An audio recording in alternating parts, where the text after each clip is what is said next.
पति पत्नी को बड़ी सीख देने वाली कहानी। शादीशुदा लोग इस कहानी को जरूर सुने। एक बार किसी बात को लेकर पति और पत्नी में झगड़ा हो गया और पति ने अपनी पत्नी को एक के बाद एक कई थप्पड़ जड़ दिए। पत्नी ने भी गुस्से में आकर पति की तरफ चप्पल फेंक कर मारी। पति ने इसे अपनी मर्दानगी का विषय बना लिया, जिससे बात और भी बढ़ गई। रिश्तेदारों ने भी आग में घी का काम किया। लोगों ने कहा, जो पत्नी अपने पति को चप्पल से मार सकती है वो ना ही तो वफादार हो सकती है और ना ही पतिव्रता। ऐसी औरत को घर से बाहर फेंक देना चाहिए।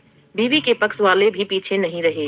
उन्होंने कहा कि जो आदमी आज के जमाने में भी औरत पर हाथ उठाता है उसे तो जेल भेज देना चाहिए।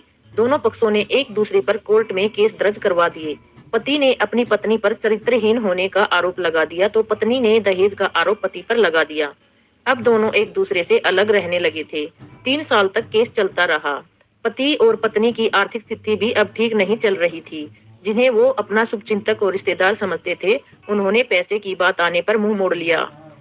कोर्ट ने अपना फैसला सुनाया और फैसला वही आया जिसका सबको इंतजार था, डाइवोर्स। सभी खुश थे, दोनों पक्षों के रिश्तेदार, उनके माँ बाप और उन दोनों के वकील। लेकिन 8 साल की सुखद शादी और एक बेटा होने के बाद मिले इस डाइवोर्स से पति और पत्नी दोनों दुखी थे। पति पत्नी डाइवोर्स के बाद जब कोर्ट से बाहर निकले तो एक दूसरे के सामने आए। पत्नी ने पति से कहा, अब तो तुम खुश होगे ना, तुम्हारे मन की जो हुई है मुबारक हो। तुम भी तो आज जीत गई हो। मुझसे तलाक तो तुम्हें भी मिल गया है। Congratulations to you too. पति ने कहा। पत्नी ने पति से पूछा, तलाक को तुम जीत समझते हो? अब दोनों चुप थे।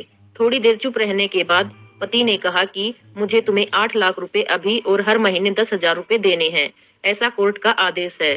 पति आगे कहता है, अभी मेरे पास पैसे नहीं हैं, इसलिए हमारा जो शहर में मकान है उसे मैं तुम्हारे नाम कर देता हूँ। पत्नी बोली, लेकिन उस मकान की कीमत तो 20 लाख की है। पति ने कहा, हाँ, लेकिन हमारा बेटा भी तो तुम्हारे पास है, आगे खर्चे भी बढ़ेंगे, इसलिए तुम्हें ज्यादा परेशानी नहीं होगी। पत्नी बोली, नहीं नहीं, बस तुम 8 लाख ही देना। अगर 8 लाख नहीं है तो भी कोई बात नहीं। फिर दोनों चुप हो गए। पति सोचने लगा, मेरी पत्नी कितनी भोली और समझदार है। ये वही है जो कम से कम खर्च में भी घर को चलाती थी और पैसे बचाकर मेरे जन्मदिन पर हमेशा मेरे लिए गिफ्ट लाती थी। कभी बीमार होता था तो भी दिन रात मेरा ख्याल रखती थी।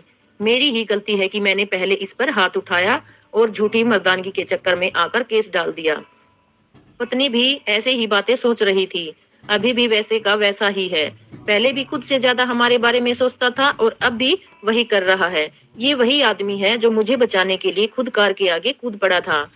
पता नहीं कौन सी मनुष्य घड़ी में मैं झगड़ा कर बैठी। पत्नी की आंखों में आंसू आ गए। वो बोली, अगर तुम मुझ पर हाथ नहीं उठाते और मेरे चरित्र पर सवाल नहीं उठाते तो आज यह दिन नहीं आता। पति बोला, हाँ मैं जानता हूँ, तुम बहुत अच्छी हो।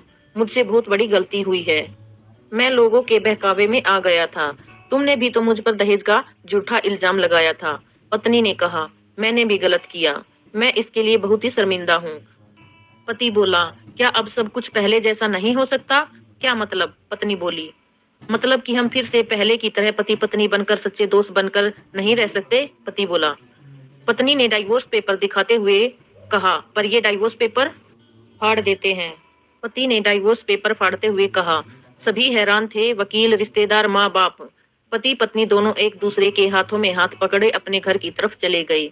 ये कहानी हर उस पति पत्नी के लिए बड़ी सीख है जो छोटी छोटी बातों पर लड़ते हैं और इन झगड़ों को बड़ा बनाकर अलग होने का डिसीजन लेते हैं। प्यार और झगड़ा तो एक सिक्के के 2 पहलुओं की तरह हैं। दोनों को स्वीकार करना होगा, तभी ये पवित्र रिश्ता उनकी मंजिल तक पहुंचेगा। अगर आपको हमारी ये कहानी अच्छी लगे तो हमारी वीडियो को लाइक, शेयर व चैनल को सब्सक्राइब